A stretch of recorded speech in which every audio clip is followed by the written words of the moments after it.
If you had some really great news, I don't know what it might be. Maybe you're a young lady and you just became engaged. Or as a young couple, you just found out that you're pregnant. Or whatever that good news would be. Who would you go and tell first? Who would be the first people that you would want to tell about this great news, whatever it is? I just got accepted to college. I just got my first job. Who do you tell? Well,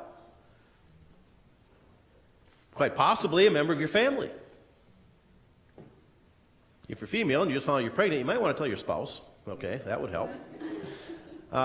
You might go tell your parents, your brothers or sisters, a close friend.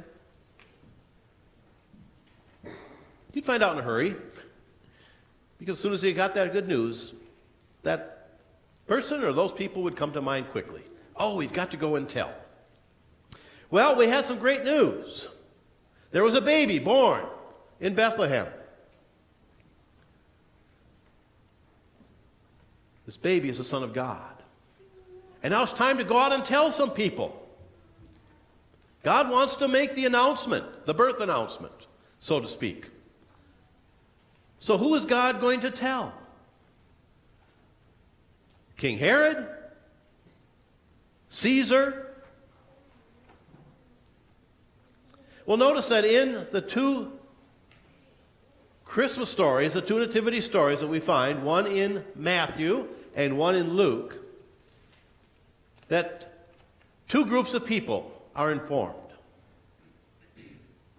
In Matthew, it's the Magi, the wise men, the kings, however we describe them. The important thing in that story is that these are probably Persians. They come from the east. They are Gentiles. Now, this is the baby that the Hebrews, the Israelites, have been looking towards for thousands of years, or at least hundreds of years. They've been told about this Messiah that's going to come. It's interesting that it's the Gentiles who come to honor the baby. I think there's a reason behind that. God is trying to tell us something already, that early on in the story.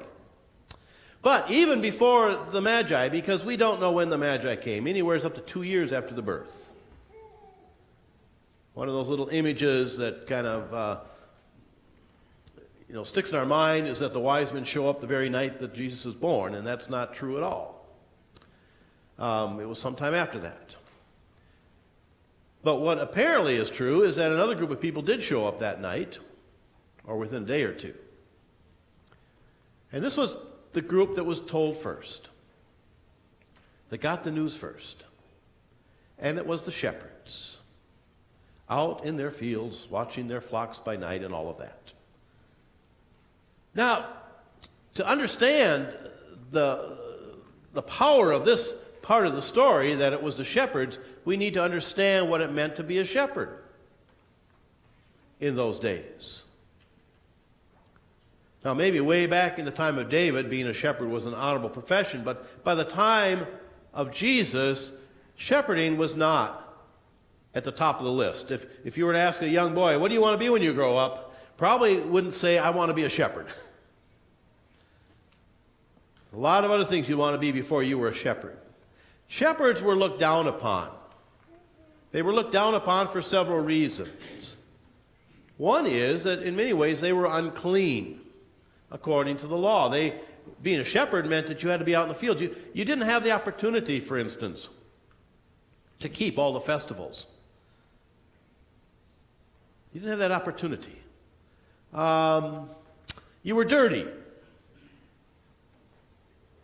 A lot of reasons why people looked down on the shepherds. They also had a reputation, because they wandered around, of being like, sometimes we think of gypsies.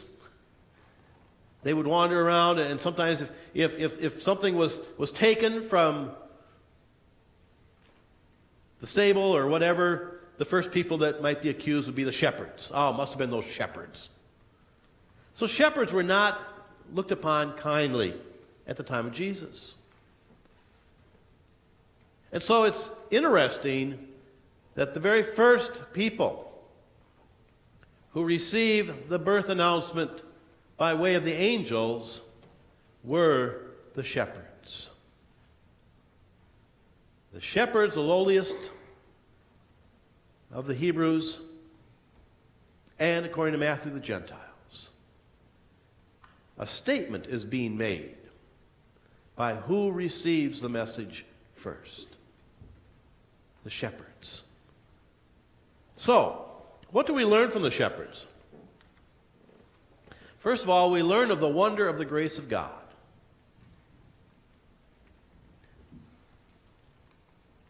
God sent Jesus Christ to earth for very special people. The kings, right? The upper class. No. God's grace, God's gift is for all people.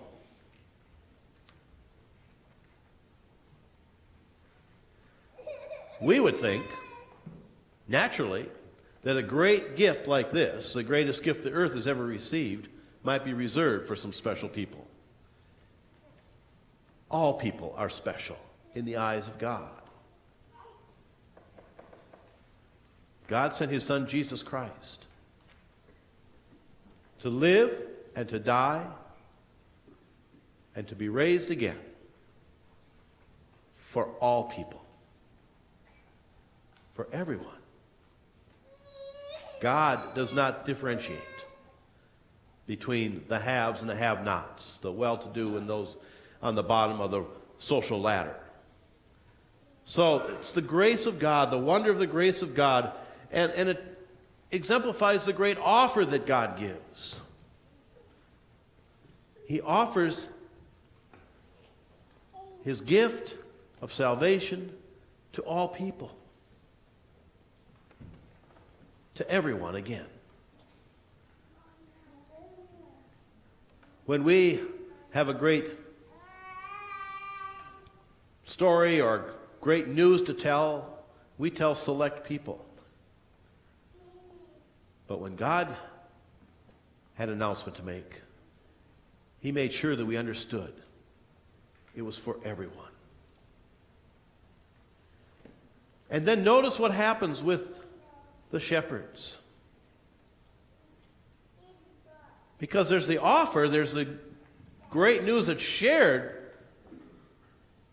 but then the shepherds have to do something with that news, don't they? They have to respond.